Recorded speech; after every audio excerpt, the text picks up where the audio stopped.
So what's up mga boss, um,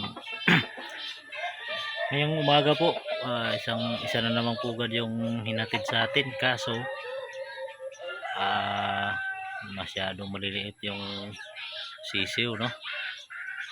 Ang kanina lang po kasi, yung pagising ko po mga boss, may dumating na bata kanina, may dala-dalang pugad, at saka naawa din ako sa mga sisiw kasi dinala talaga dito sa bahay yung pugad. So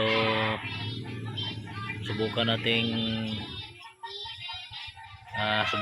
buhayin to. So maliliit pa talaga.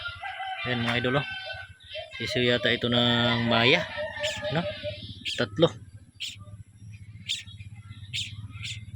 Ayan. So pinakain ko na to mga idol, mga boss. Yan, pinakain ko.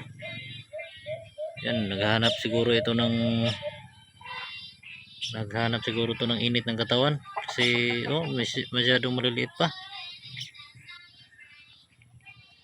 So sayang talaga mga idol, ang liliit ng sisiw na to. Siguro parang sisiw ng Maya mga idol. Ayan,